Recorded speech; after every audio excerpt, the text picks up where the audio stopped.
Freebed, and he joins us now on My West Michigan. We're so honored to have you. Oh, thank you for having me. So, Mary Freebed is one of the best rehabilitation hospitals. We are so lucky to have it in Grand Rapids. Talk a little bit about your rehabilitation after you were injured at work. Well, I mean, it was a struggle. You know, Yeah. It was that, not just physical, obviously, because I'd lost 2 limbs, Yeah. but mental. And, and having to push myself, and that was what I didn't want to do at first, which I'm impressed with what Mary Freebed does. They challenge, your patients to not slow down. And I did that for a small time, and it just sent me into a depression. And it was then finally I got up and started moving and got back into fitness, and then started challenging myself and pushing myself and doing competitive racing and things like that. And it started to grow. And I think you're so inspiring because you did battle depression.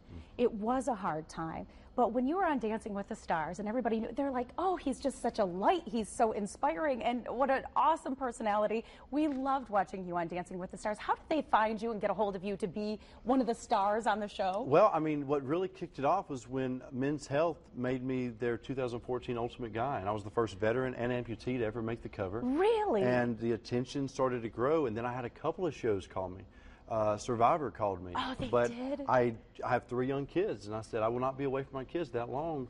They're more important than fame or fortune, a prize at the end. So I wouldn't do it. Another show called, I turned it down. Dancing with the Stars called. Okay. They were interested because I was missing an arm. And then I was an above the knee amputee. They'd never had that. And they said they'd put me in a house in LA, and I said I can't do it. I live in Alabama. I have 3 young kids. They said the dancer will come to Alabama.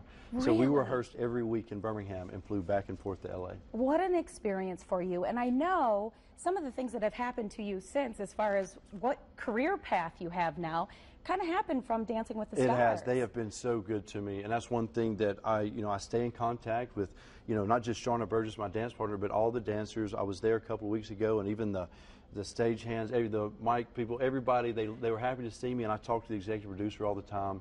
You become a family. Yeah. And I owe so much to them because it put my story in front of so many people, and because of that, I get the opportunity to travel around and share my story. Yeah, so you'll be speaking tonight, sharing your story. What do you want to tell other people who have been in your position, struggling in many different ways?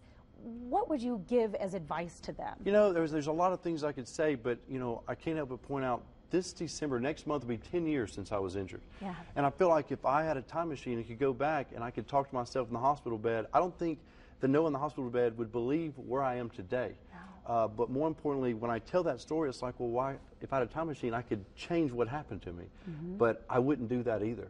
Because I needed that depression. I needed to go through that. I needed to rediscover myself and challenge myself and see that there's a light at the end of the tunnel, no matter how dark it gets. And that's what I think we all need to remember and not forget, that no matter how bad things are, you just got to keep pushing through, and you're gonna get that reward at the end. Yeah, and you never know what's going to happen to you the next day.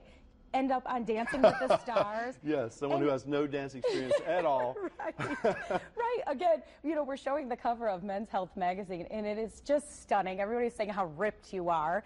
You were doing some personal training for a while there. I was. Yeah. And then after Dancing with the Stars, I show back up at my local YMCA, and the director said, are you gonna work anymore? I said, I don't think so. I don't think I have time. Yeah, but you still work out. You have to, right? Yes, it's part of your mental and physical well-being. It is. That is, where I go to release everything, to keep from stressing out, and it keeps me motivated. I have so many people that reach out to me that say that I inspire them to get into better shape because I'm pushing the limits with my injuries. Yeah. So I gotta keep that up, because they inspire me knowing that I'm motivating them. What an honor to have you here. Thank you so much for joining us today. Thank you so much for really having me. appreciate it. Again, Noah will be a part of tonight's Mary Freebed Foundation Gala. We'll have all the details on our website at WZZM13.com. Thanks, everybody.